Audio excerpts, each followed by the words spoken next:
Toppling the existing social, civic, and economic order is in and of itself a monumental challenge. But perhaps the greatest challenge awaiting prospective revolutionaries is not the task of defeating the old status quo, but replacing it with a new one. After all, healthy, stable, and well-loved regimes typically are not the ones where revolutions take place, especially not successful ones. If a revolution succeeds in overthrowing the ancien regime, the existential crises that plagued that regime in the first place will not suddenly disappear now that the old flag is lowered and a new butt is on the throne. If the revolutionaries fail to deliver on their substantial promises, that same dissatisfied mob of people who helped them rise to power in the first place will certainly redirect their resentment from the old regime to the new one. The causes of Usman Dan Fodio's successful revolution that overthrew not only the Gobir monarchy, but many kings of Qasr Hausa and its surroundings, are myriad and still highly debated to this day. Unscrupulous accounts will summarize events as that Sheikh Fodio was upset that Hausa leaders were not committed enough to Islam, so he overthrew them. This explanation is not only overly simplistic, but it also misses the purpose of the question more broadly. Sure, the lack of commitment to Islamic religious praxis was one of the key features that led Fodio to grow increasingly critical of the establishment of Qasr Hausa. But according to Fodio himself, this was not the sole, or even necessarily the main reason for his leading the revolt. And even if it really had been the sole factor in Fodio himself becoming alienated from the political status quo, Fodio was just one man. This explanation of events fails to account for what motivated the thousands of men and women with very distinct religious beliefs, ethnic backgrounds, occupations, and material interests to join the Jama'ah despite the obvious risks of persecution it brought. What was so upsetting to these people about the old order that they decided to risk their lives in order to get rid of it? And now that the war was complete and the enemies of the Sheikh were vanquished, would the world that these people dreamed of ever come to fruition? Hello everyone, and welcome to the fourth and final part of our examination of the Sokoto Jihad. Today, we will examine the long-term political, social, economic, and religious impacts of the jihad, discover the new social order that it ushered in, and identify the legacy that it has left behind in Nigeria to this very day. Part 4. A West African Caliphate.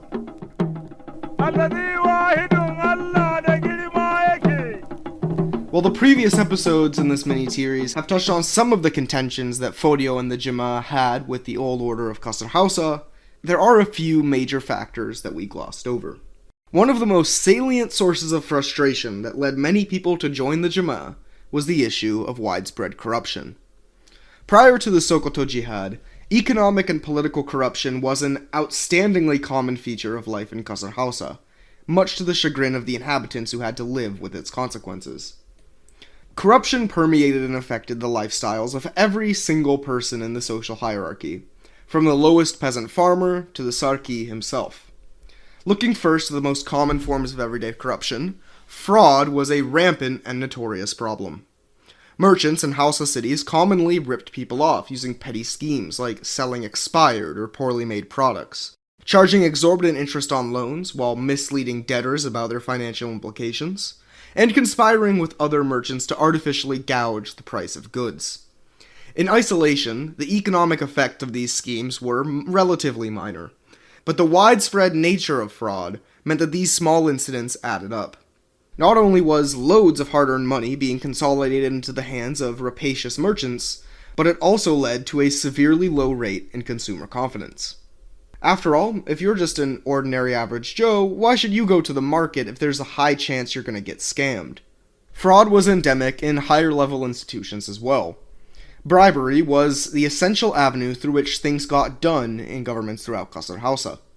You might remember that during his meeting with Usman Dan Fodio, Sarki Bawa had initially tried to bribe the Sheikh, only to find out that Fodio was unwilling to accept the payment.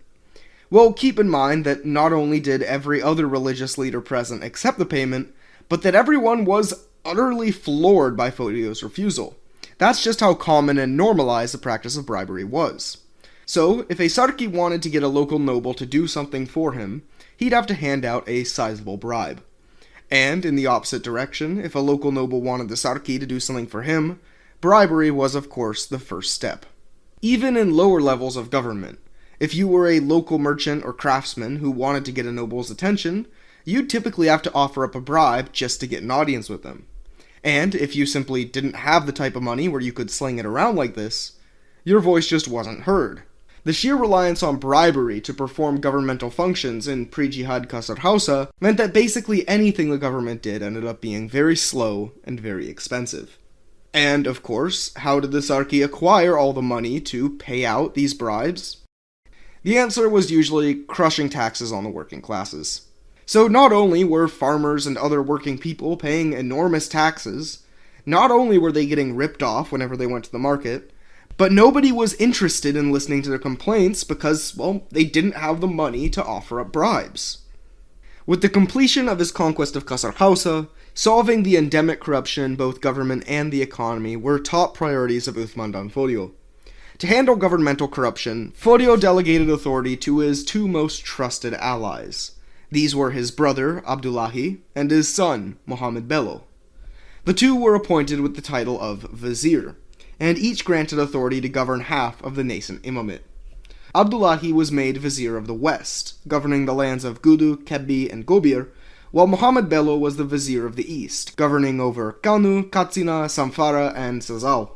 The two viziers were essentially the true governing authority in their lands, while Fodio concerned himself instead with bigger picture questions of dictating the official political theory and supporting the legitimacy of his new state.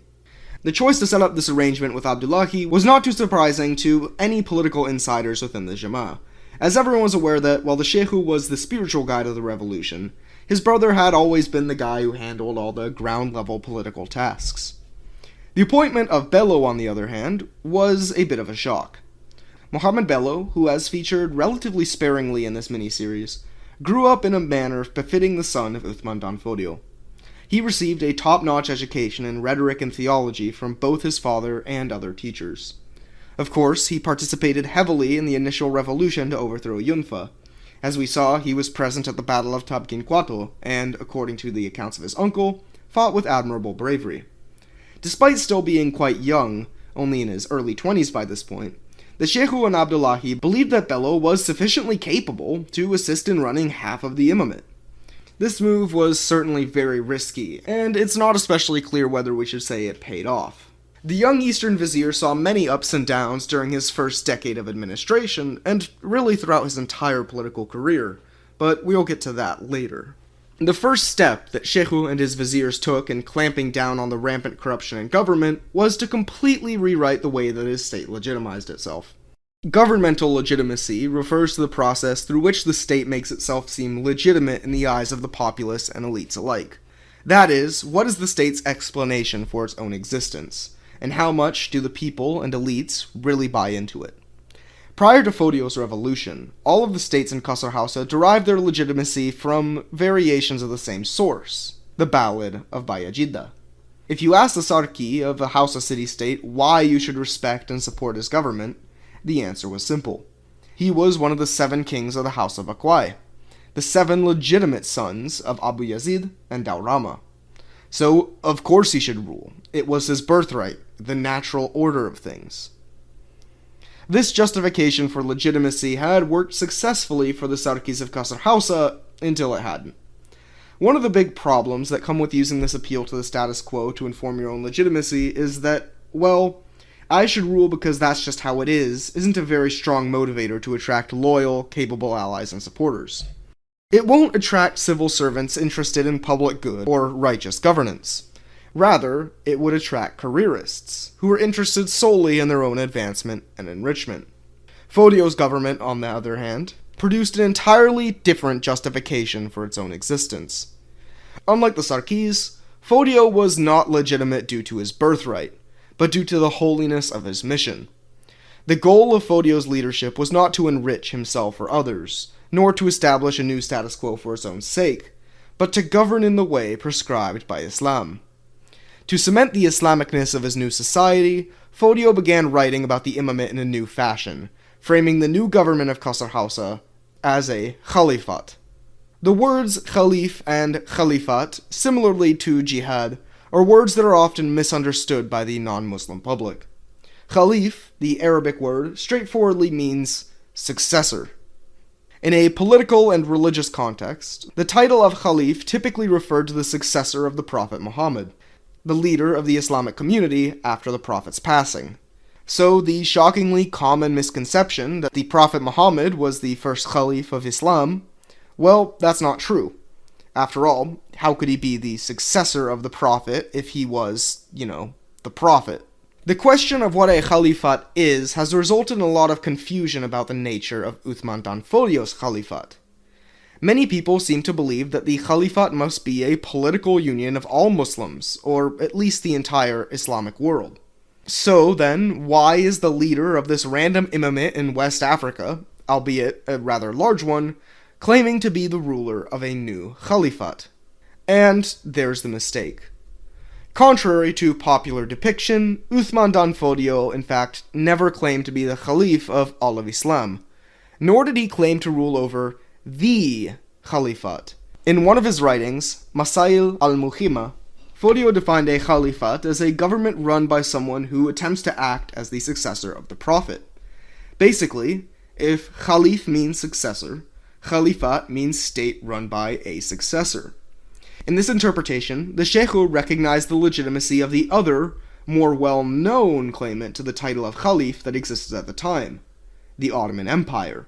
He also recognized the legitimacy of the Ottoman Khalif, meaning that, despite the fact that he claimed to rule over a Khalifate, the Sheikhu rarely, if even ever, referred to himself as a Khalif. Typically, he preferred to call himself either the Imam, or, most often, the commander of the believers. With a clear framework for his state's legitimacy now asserted, Bello and Abdullahi began to work on assembling a functional government for this new Khalifate. Recruiting from both the ranks of the Jama'ah and from local scholars who had supported their revolution, the viziers filled the ranks of the Khalifate's bureaucracy. Replacing the Sarkis as the primary local authorities was a new class of administrator, the Emir, or Prince. The Emirs were tasked with handling the day-to-day administration of their city, such as collecting taxes, raising armies, and appointing street-level bureaucrats. Accompanying each emir, the vizier also appointed a qadi, or high judge. The judge oversaw and advised the actions of each emir.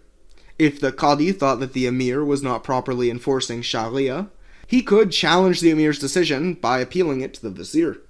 The vizier, after hearing both the qadi and emir testify about their side of the dispute, would then rule on the outcome. Their ruling could range from simply endorsing the view of one side and forcing the defeated party to embrace the other's decision, or, in extreme cases, when an official was seen as behaving very outside the realm of acceptable behavior for a man of their position, they could be removed from their office. This new, highly regimented, highly bureaucratized system of government had an enormous impact on the reduction of state corruption in Qasr Hausa.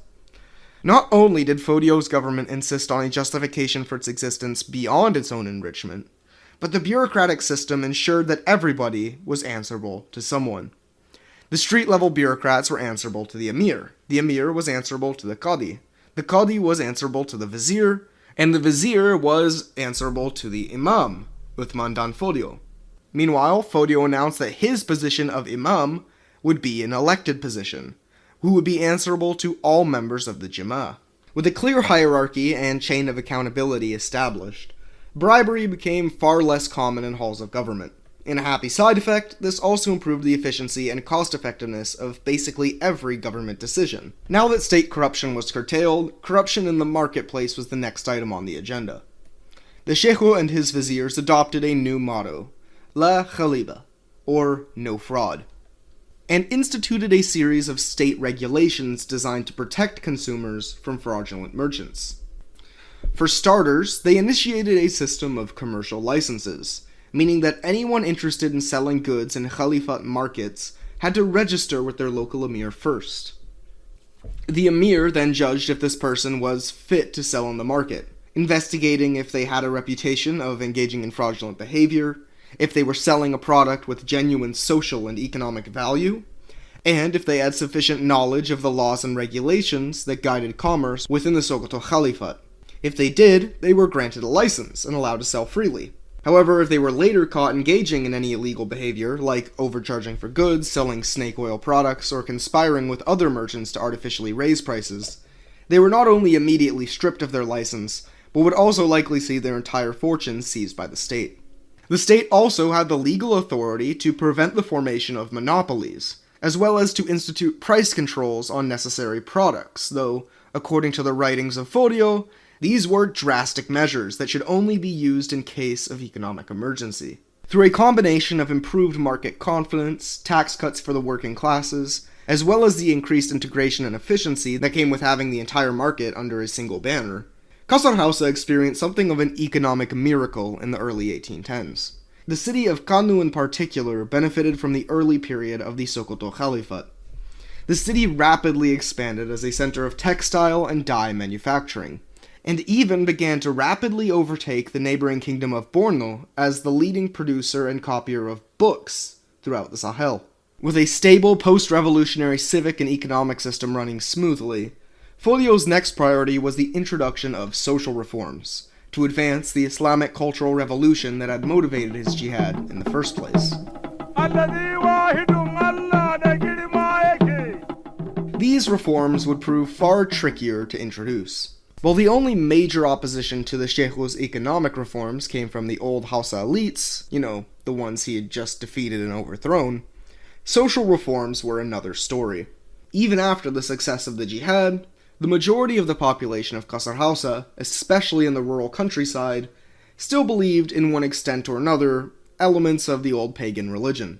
Even among genuinely committed Muslims in the countryside, it was not uncommon to see people engaging in practices that they viewed as normal, but Fodio labeled as harmful pagan innovations.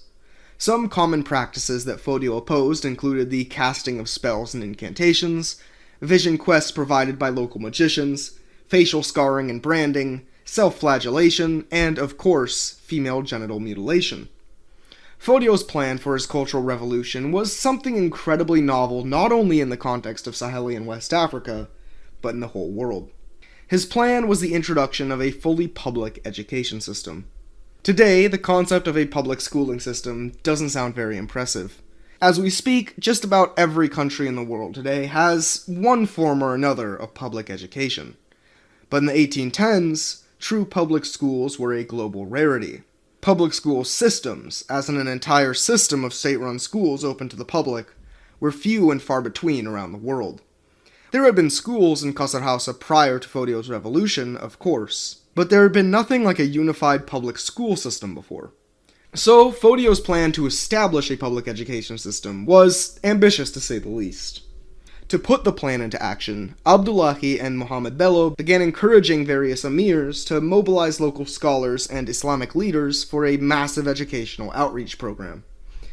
This campaign went beyond the traditional walls of the classroom. Scholars provided free lectures not only in schools, but also in public squares in towns and cities, and in rural villages. Notably, Fodio advised that lectures should be delivered in Hausa, or Fulfulde, rather than the Arabic that dominated higher-level academia, but was essentially a foreign tongue to the vast majority of ordinary people. And, of course, attendance at these lectures was to be entirely free of charge. The lectures taught people about religion, laws, civics, and philosophy, but focused the bulk of their efforts on literacy. Literacy, of course, is absolutely necessary for practicing Muslims so that they may read and comprehend holy texts. So, teaching as many people to read as possible represented an important waypoint in Fodio's desired cultural reformation. Perhaps the most shocking element of the Sheikhu's literacy campaign was that it not only included, but encouraged the education of women. Even as far back as his days as a teacher, Fodio had been a strong advocate for women's education. Prior to the revolution, gender roles in Qasr Hausa, like many things, differed along an urban-rural divide. Among the urban upper classes, women were typically treated as reproductive heirlooms to elite families. The ideal woman was secluded in their home during the day to maintain an aura of purity and fertility. Her physical beauty and reproductive capability were, in fact, her sole sources of value. As a result, women in these upper-class families lived pampered but secluded lives. They were allowed no form of education or work, as that was not her place. In fact, they were rarely even allowed to leave the home during the day, as being outside would darken her skin and ruin her beauty. Nor could she leave at night, as she may engage in extramarital affairs and ruin her purity. Now, there were, of course, exceptions to this, but the general role of women in pre-jihad Hausa society was to live as prisoners. When these women reached an age where they were perceived as losing their attractiveness, the most common result was immediate and unapologetic divorce. So basically imagine that elite pre-jihad society was like a whole bunch of Leonardo DiCaprios, marrying women when they were young, divorcing them when they grow quote-unquote old, and then marrying a new young woman, or sometimes groups of young women, in their place. This system of courtship created enormous strain on the socio-economic systems of Hausa cities through the creation of an ever-multiplying underclass of divorcee women. These women had no work experience, no education, and due to the marriage and divorce customs of Hausa society at the time, had no family to support them either. When it came to finding work, the luckier among these women could find jobs as assistants to merchants in the marketplace, in which they would use their feminine appeal to advertise the merchants' products. However, the most common fate of these women was to become prostitutes. With the frankly miserable state of their existence in mind, it really shouldn't surprise you to learn that these downtrodden divorcees were among the most eager and radical of Fodio's followers, and comprised a disproportionate amount of the early Jama. Compared to the highly restrictive atmosphere within the city, women in the agrarian and pastoral countryside enjoyed comparatively more freedom. After all, the high labor demands of the rural economy ensured that families could not afford to keep women around as disposable trophy wombs. That doesn't mean that their life was good by any means, though. Free women in the countryside were just as overworked, undercompensated, oppressed, and alienated as their free male counterparts, but with the added responsibility of the burdens of motherhood. The Sheikho's view of women, on the other hand, was largely shaped by his own unusual upbringing. Compared to the rest of Qasr Hausa, the only class of people that gave anything resembling relatively positive treatment to women was the urban Fulbe. Their recent roots in the nomadic, pastoral lifestyle, where women were afforded relatively equal rights and responsibilities, combined with their urban lifestyle that afforded them greater leisure time, meant that many urban upper-class Fulbe retained a culture of relative freedom for women, even as they became increasingly assimilated into other facets of urban Hausa culture. In the case of Fodio's family, both the Sheikho's mother and grandmother were well educated in their own right. Additionally, Fodio took inspiration from Islamic history. In the early history of Islam, the Prophet's wives Khadija and Aisha, as well as his daughter Fatima, all played crucial roles in the success of the Islamic faith. With these influences in mind, Fodio became committed to the then radical notion that women had value as human beings beyond reproduction. He implemented this idea in his parenting and teaching. His daughters, Nana Asma and Mariamu, received a top-flight education similar to that of Muhammad Bello. Meanwhile, despite facing an enormous amount of opposition from the scholarly community, Fodio delivered lectures to co-ed crowds. One scholar, Mustafa Goni, pointed out the seeming irony that Fodio, who officially denounced the open social mixing between men and women, was perfectly happy with this type of gender mixing in his classes. He sent a letter to Fodio demanding that he bar women from attending his classes. Fodio's response was littered with sarcasm. "Oh, you who have come to guide us aright. We have heard what you have said, now listen to what we say. You gave advice to the best of your ability. We found the people of this country drowning in ignorance. Shall we prevent them from understanding religion? It has been said, judgment shall be carried out on a people according to the evil they create. Think about that." Essentially, Fodio argued that while the mixing of men and women is bad, the choice to leave women without education is worse. Fodio's solution for the oppression of women was the same as his solution to many problems: education. Back in his teaching days, this had meant inviting them to lectures and classes. Now it meant supporting their integration into the wider educational movement of the nascent Caliphate. Not only were scholars providing classes on government support now mandated to include women in their lessons, but the Sheikho's daughters themselves also contributed. The pair traveled throughout the country, teaching lessons to women and men alike.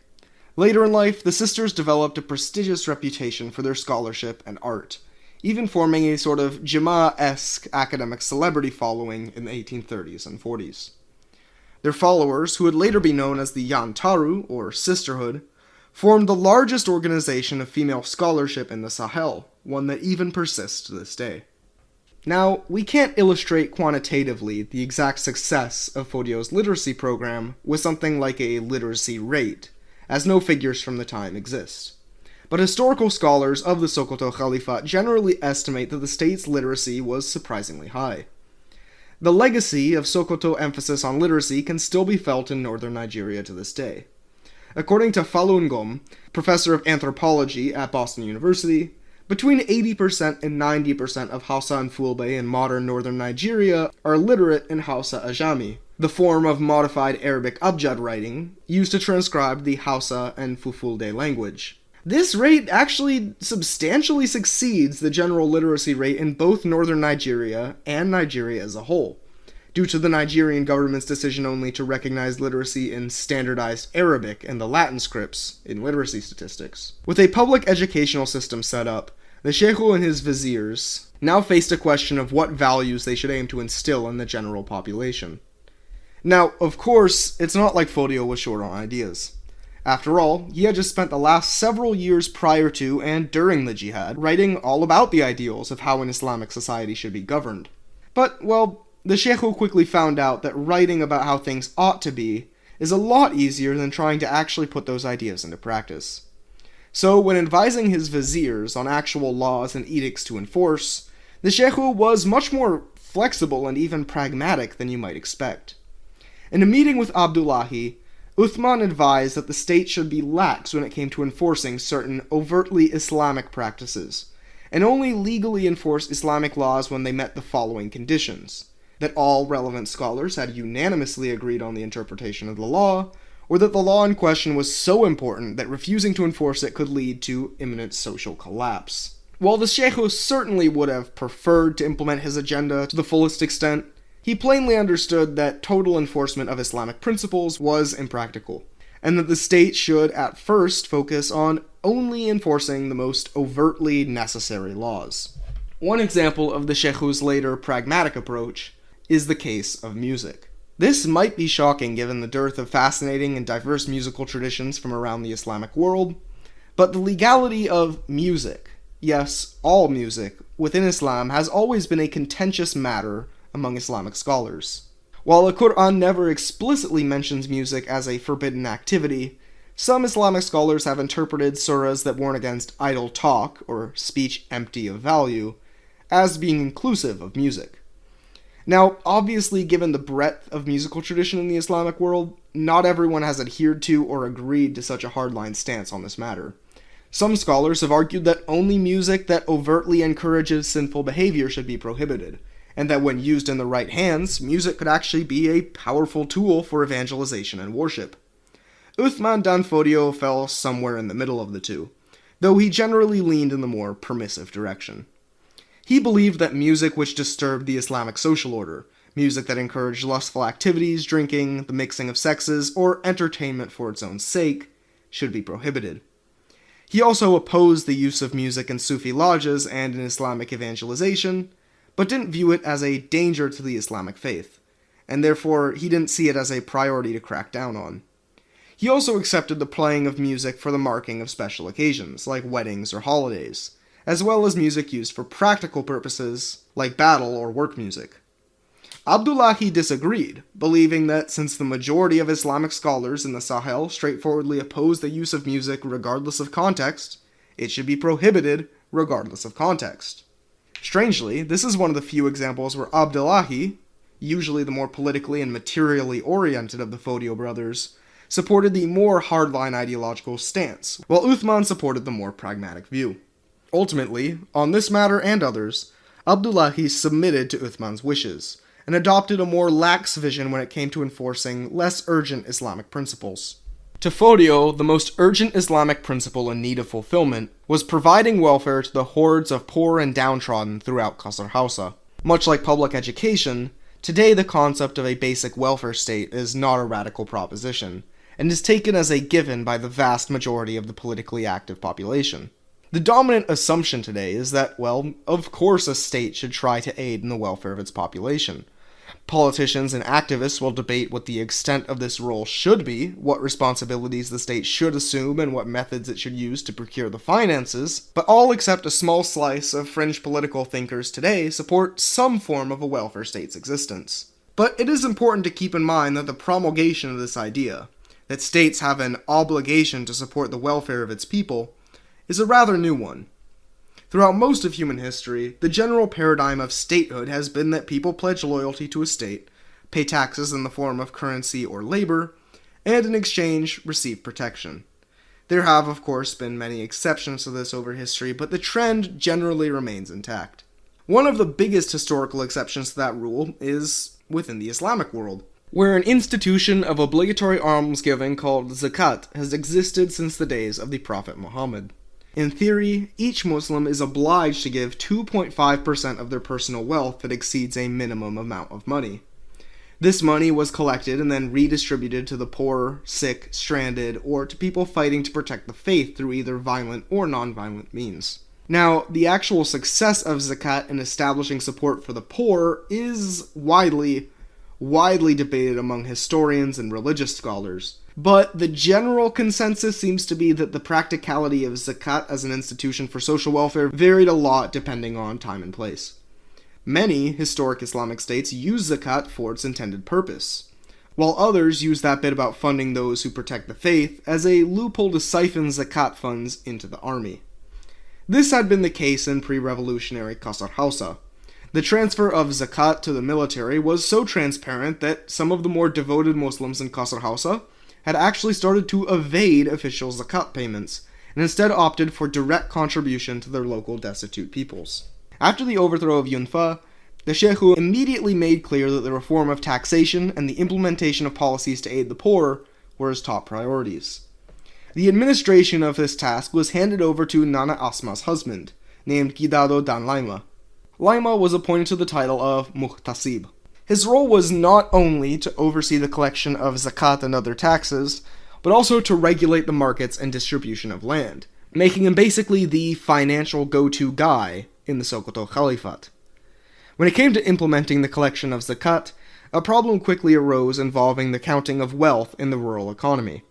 Zakat typically took the form of taxes on wealth, measured in precious metals like gold and silver. For the rural economy of Qasr Hausa, that system didn't really work well. The rural economy didn't exactly operate on the paradigm of metal currencies. Typically, bartering was the preferred method for wealthy plantation owners and small landholding families alike. They would measure their wealth in grain stores, land, and slaves, rather than units of gold. Meanwhile, pastoralists typically measured their wealth in cattle, sheep, and other animals. So, traditional zakat, which kind of assumed the widespread use of currency, didn't really work here. Instead, Laima came up with a creative solution, a grain dole. In addition to more typical taxes, wealthy residents were required to either produce or purchase a quantity of grain or beef, which Laima's bureaucrats would then redistribute to the poor and destitute. This system dramatically streamlined tax collection in rural areas, and also ensured an annual stimulation of the economy by essentially forcing wealthy urbanites to make periodic purchases of grain or beef.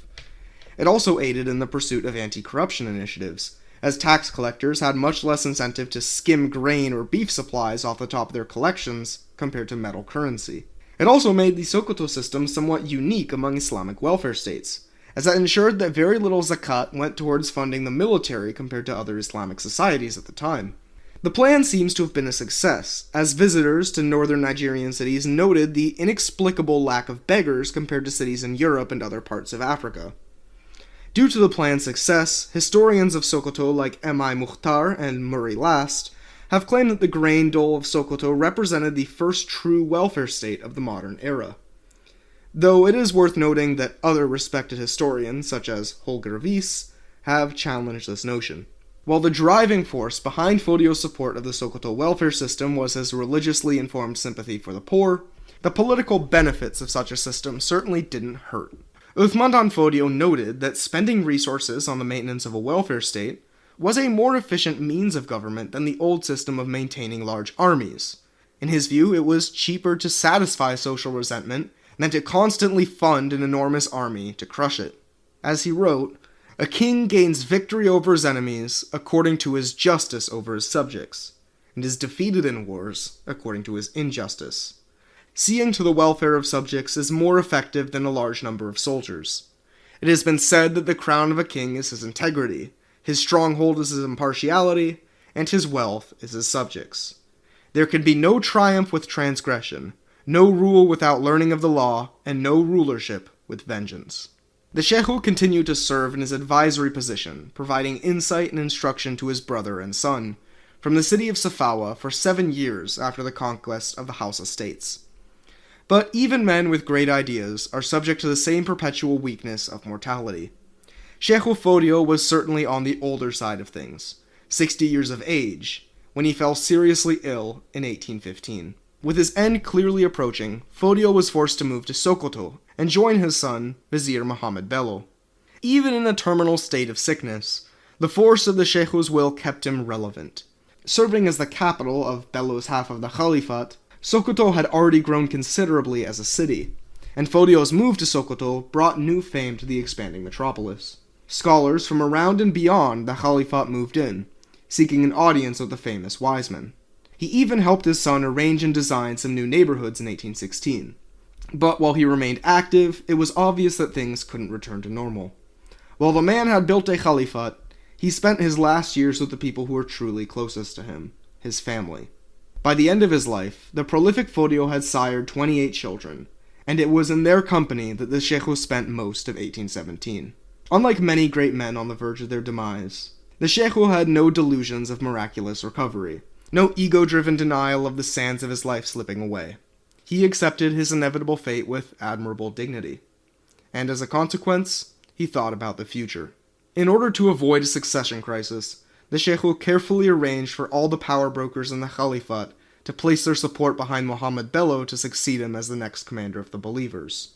With his life's work secured in the hands of his most trusted son, Fodio passed away on the 20th of April, 1817. Few men in history can boast a legacy comparable to the commander of believers, the Mujaddid, Imam Shehu Usman Dan Fodio. To quote the historian Ibrahim Suleiman, he fought falsehood and conquered it. He fought tyranny and conquered it. He fought ignorance and conquered it. But if you look at the figures of our past and expect to see infallibility, you are looking at the wrong species. Usman Dan Fodio was not a messiah, he was not a supernatural being, and he never claimed to be. Rather, he was a human being, just like me or you. He was just a guy, living in his time and place, trying his best to adhere to a code of ethics that were a product of his upbringing and rationality. And, need I remind you, this is not a podcast about Usman Dan Fodio. It is a podcast about the Sokoto Jihad. The jihad was not carried out by Fodio alone. He did not write all the manuscripts. He did not carry all the spears, bows, arrows, and guns. He did not collect the taxes. No, the jihad was a political and religious movement, a culmination of the efforts, circumstances, ideas, and passions of hundreds of thousands of equally fallible people. For this reason, revolutions rarely live up to the standards of their leaders, much less the standards of historical hindsight. By necessity, revolutions are messy. It is a time of great change, facilitated by great turmoil, and usually followed by a time of great suffering. The Sokoto Jihad was no different. And as students of history, we are forced to look back and question, was this all worth it?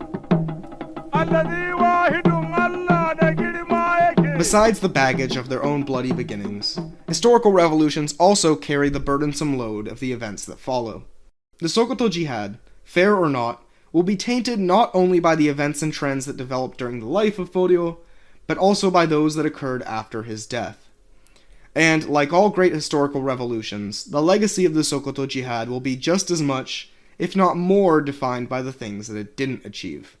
Scholars, both critical and supportive of the Sokoto Revolution, generally agree that the unraveling of the state's progressive and revolutionary sentiments began with the Shehu's last major decision, to support Muhammad Bello as his successor.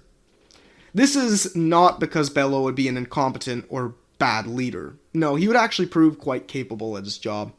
Rather, the decision to pass power onto Muhammad Bello, his son, highlighted an uncomfortable truth about the Sokoto Caliphate. Remember, the entire hierarchy of accountability in the Caliphate's government was supposed to represent a circle. The people adhered to the rules of the emir because the emir listened to the vizier, who listened to the imam. And in maybe the most crucial part of this civic relationship, the imam must be responsive to the people. This link between the imam and the people was the crux of the caliphate's entire legitimacy.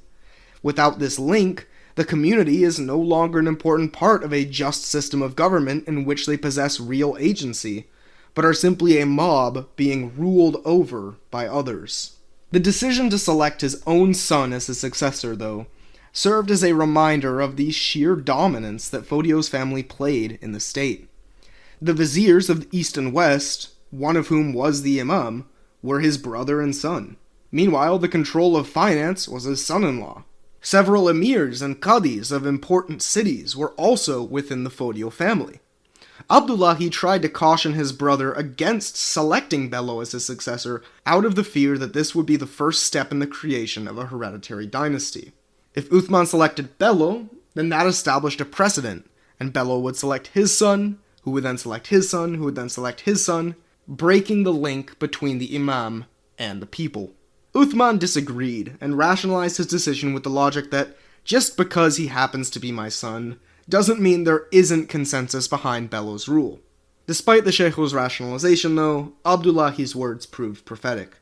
The appointment of Bello was not a coincidental choice of the best candidate who just happened to be the Sheikh's son, even if that might have been how Usman Dan Fodio intended it. Rather, it was the beginning of a tradition of hereditary rule that persisted throughout the entire history of the Caliphate. Every single ruler of the Caliphate would end up being a direct descendant of Usman Dan Fodio. This was not some circumstance where it just always so happened that the best and most beloved leader was a part of the Fodio family. This was a dynasty. The reign of Muhammad Bello also saw some movement away from the principles that his father had laid out. In order to consolidate his rule over the Caliphate and ward off any potential challengers, Bello's first major product was the initiation of a policy of dramatic military reform. The military of the Sheikh's Caliphate had, in practice, retained its character as a makeshift community of fighters, even after their military success. Fodio, remember, had actively avoided investing many resources into the army, and had instead placed the responsibility to raise and maintain garrisons at the hands of local emirs. Most of the conquests of the early Caliphate had not been a centralized military directive from Fodio himself, but had rather been local emirs freebooting into enemy territories and conquering them.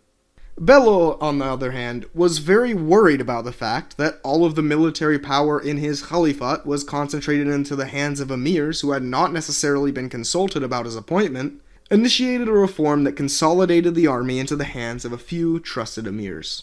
It turned out that Bello was right, as the beginning of his rule was marked almost immediately with rebellions by numerous emirs.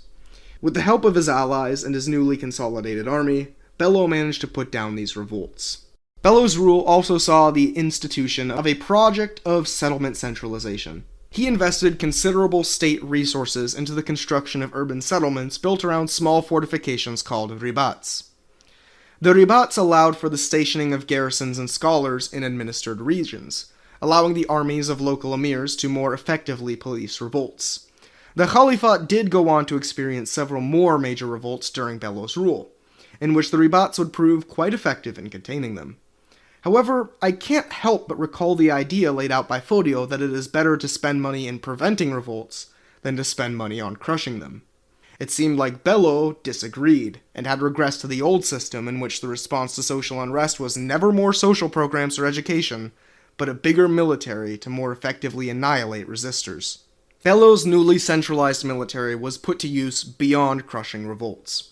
Throughout the 1820s, the Sokoto Caliphate waged several expansionist wars southwards, conquering territories from the nearby Yoruba kingdom of Oyo, as well as the Nupe and Shamba kingdoms.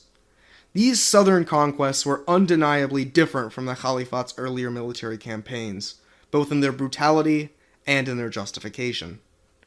Rather than justifying these campaigns through the language of Islam and unbelief, the rhetoric that Bello used to justify his conquest southwards relied on a rhetoric of mankind and animals, while the wartime rhetoric of Fodio depicted his enemies as Civilized, ultimately good people trapped under the influence of ignorant and tyrannical kings, the rhetoric that Mohammed Bello used justifying his wars painted the lands of the South as untamed, uncivilized environments, closer to the realm of nature than the realm of mankind. From the viewpoint of Bello, the people of the South were practically animalistic themselves, in need of a civilizing force to guide them into the realm of man.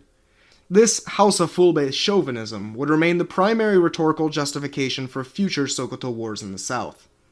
Even compared to earlier conflicts, these wars were absolutely brutal, lasting for sometimes multiple decades of intermittent fighting. For the Caliphate, it was a costly success. The entire Nupe kingdom was integrated into the Caliphate's territories and placed under the rule of an emir, while the territory of Ibadan was seized from Oyo. For the Yoruba, Nupe, and Shamba, it was an apocalyptic disaster. There are no available figures for the number of people killed in the fighting, but there are reports of enormous depopulation, indicating that it was likely in the hundreds of thousands. Even among those who were spared from death, the fate they found awaiting them after their defeat was not much better. Which brings us to the institution which is by far the biggest stain on the Sokoto Revolution. Slavery, of course, is an institution as old as human civilization itself, and maybe even older. The notion that it was permissible and normal to force another human being to perform labor for you was, for thousands of years, an unquestioned paradigm of truth. Of course, slavery had been a major facet of life in northern Nigeria since long before the jihad. Remember, Kasar Hausa had been in a state of intense, regular intermittent warfare just before Fodio's revolution, and as a result, there was a constant source of POWs to use as enslaved labor. Remember, one of Fodio's main objections to the rulership of Kasar Hausa was their willingness to enslave fellow Muslims. Fodio's view on the matter of slavery was pretty standard among Islamic scholars of his time. To Fodio, slavery was like poverty, a bad thing that should be avoided when possible, but a tragic fact of life. Muslims should not take Muslims as slaves, nor should they act sadistically or unnecessarily cruel to slaves. But he never did develop this idea into a criticism of slavery more generally. When the Jama'ah conquered the states of Kasar Hausa and their surroundings, non-Muslim enemies were often captured into slavery.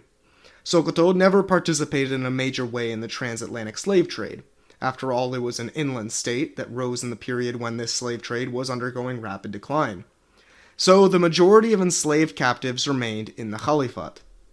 The system of slave villages, in which entire enslaved communities labored and saw the profits of their work siphoned by overseers and owners, persisted and remained the dominant mode of agricultural production in the Sokoto Caliphate. The biggest change that took place is that, due to the seizure of lands from defeated enemies, these slave villages often grew into larger plantations. Combined with a recently enlarged labor force from the conquest of their enemies, the increased consolidation of plantations gave Hausa plantations a productive advantage in economy of scale. The new, politically centralized nature of Kasar Hausa further enriched plantation owners. In the past, it was not uncommon for slaves in Kasar Hausa to escape their bondage from the territory of one kingdom to another. Considering the sheer number of rivalries that often existed between Hausa kingdoms before the jihad, this meant that there was a likely chance that the king of the new city they were in wouldn't hand them back to their old master, even if their servile past was discovered. But now each Sokoto emir cooperated and aided each other when it came to recovering escaped slaves.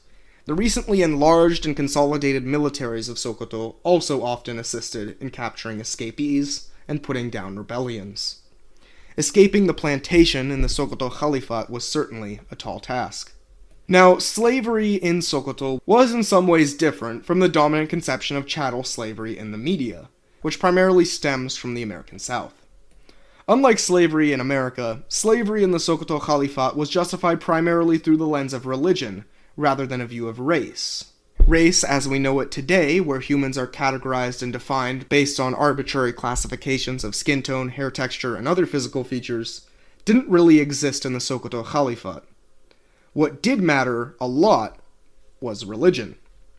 The primary rhetoric used to justify slavery was that by enslaving non-Muslims, they were more likely to convert to Islam. While someone who converted would not be freed, they did receive better opportunities in life regardless. For example, slaves who converted to Islam could become Mamluks, or military slaves. Mamluks served as soldiers and officers in the army of the emirs, and enjoyed a standard of living that even surpassed most free people in the Caliphate. Slavery was also not necessarily hereditary.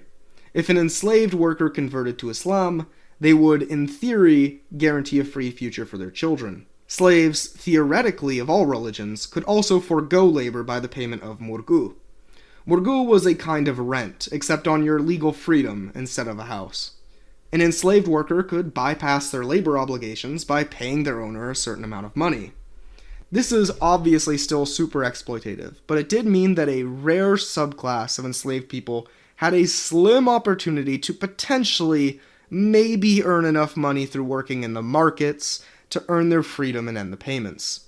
Regardless though, slavery in Sokoto was, well, slavery, and it was chattel slavery. It was forced exploitation that at the end of the day relied on violence and suffering. Unlike in many parts of West Africa too, there was no appeal to familial integration in Sokoto. Slaves were property. They were written about and treated as such. It was a system of chattel slavery, and an enormous one. Estimates of the enslaved population of Sokoto vary dramatically, with the highest estimates reaching nearly 5 million by the turn of the century, but 2 million seems like a more likely estimate. This makes Sokoto the third largest slave state in modern history, with only the United States and Brazil at the peak of their enslaved population exceeding it in terms of the number of unfree laborers. With estimates of the Caliphate's total population at the time hovering around 10 million, this means that likely around a fifth of the entire country's population was considered someone else's property. It's a tragic irony that Sokoto, a state that was so renowned for its intellectual tradition, and a state that seems almost ahead of its time in welfare economics and gender equality, also holds the title as being one of the biggest participant in one of humanity's most evil and brutish inventions. It is unfortunate when you think about how the state's legacy could have been much more impactful than it already is. The state could have served as a historical example of a democratic, constitutional welfare state in the interior of West Africa. It could have represented a shift in the paradigms of good government not only in Africa, but the world. But it didn't. Under Mohammed Bello and his successors, Sokoto increasingly drifted towards governing itself not as a caliphate, but as a standard hereditary empire. But I suppose that just like the revolutions of France, America, Russia, Haiti, Venezuela, Mexico, China, Cuba, Fanteman, England, Angola, and every other revolution in human history, the revolution of Usman Dan Fodio's shortcomings are as numerous as its achievements. But just like all other revolutions, it would be foolish to judge Sokoto entirely by its failures. The revolution was a monumental event not only in the history of West Africa or the Islamic world, but in the history of humanity. Before Fodio's revolution, the uncritically accepted paradigm in West Africa and much of the world was that government was not accountable to anyone. Not to the people, not to religious leaders, not to God himself. Sokoto changed this. The revolution represented a total paradigm shift. From now on, the relationship between the people and government was not meant to be so linear. The people owed loyalty to the state, but the state owed them well-being, education, and prosperity. I can't think of many legacies more radical and important than this one. We started this mini-series with a question. Was the movement of Usman Dan Fodio and the Jama a revolution or a jihad? Well, throughout the program, I've used both terms somewhat interchangeably, and that was a conscious choice. The dichotomy between revolution and jihad is a false one. A jihad, that is a struggle, can be any number of things, including a world-altering revolution.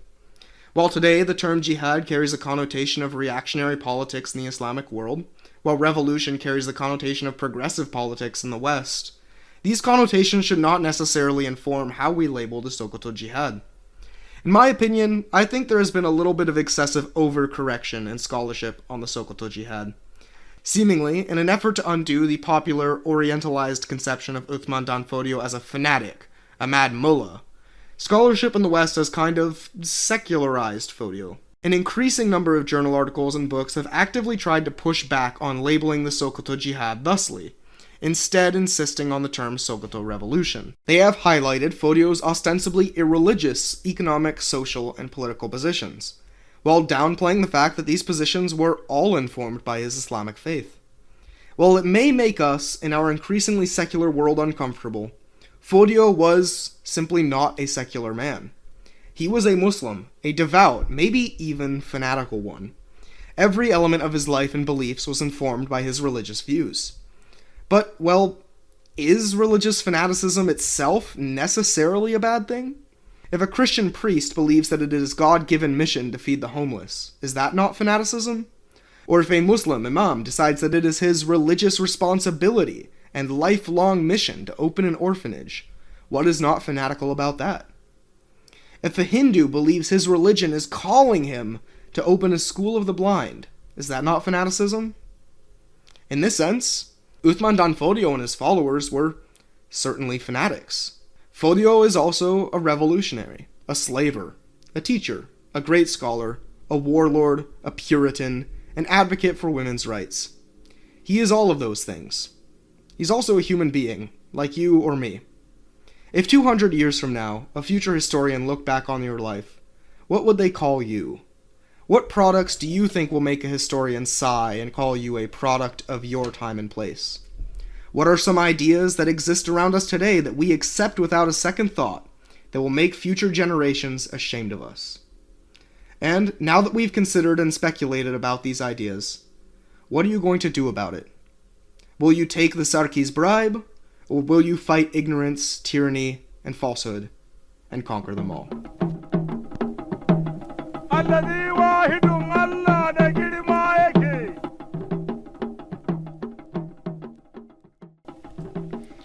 Oh boy, this was a crazy one. So, I think I've said this earlier, but this whole mini-series was originally envisioned as a single episode. Well, a little under 4 hours of content and 50 pages of script later, yeah, that didn't really work out. Making this miniseries was a total blast. It was so cool getting into the original works of Usman Dan Fodio himself, as well as the more bog-standard secondary source readings that I did too.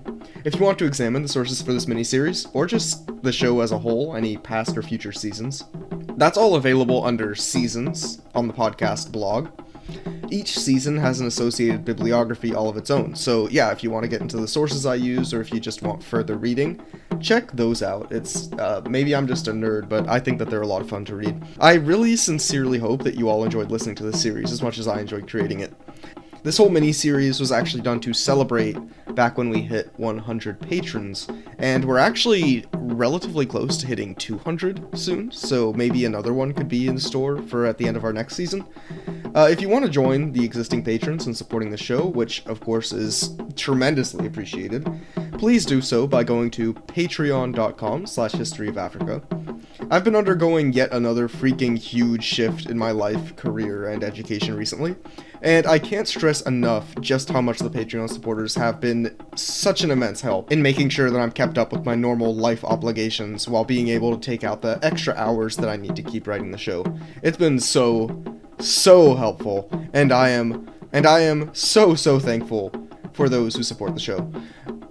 Also, if you like the show, but you don't like the whole Patreon thing, you can support the show for free by dropping a review on iTunes, Spotify, or any other listening app, or just make a Facebook post, tweet, shouting us out to your friends. It really goes a long way. Anyways, this episode is brought to you by our supporters on Patreon, including Naomi Kanakia, Ayofagbamie, Morgan Blackmore, Sarah Mpenza, Tobias Tunglin, Dimitri, Emmanuel Zaudi, Alexander Travis, BB Milliam, Conrad Schwenke, Travis Bell, Johnny Knowles, Godfrey Sabalavier, Diz RH, Evan Edwards, Pascal Onwakocha, Joe Maxwell, Nkechi Nobodike, Shehu Nolorontimain, Kwajo Amankwa, Douglas Harder, Craig Bolton, and Samuel Badu, among others. Thank you all for supporting the show. It really means a lot.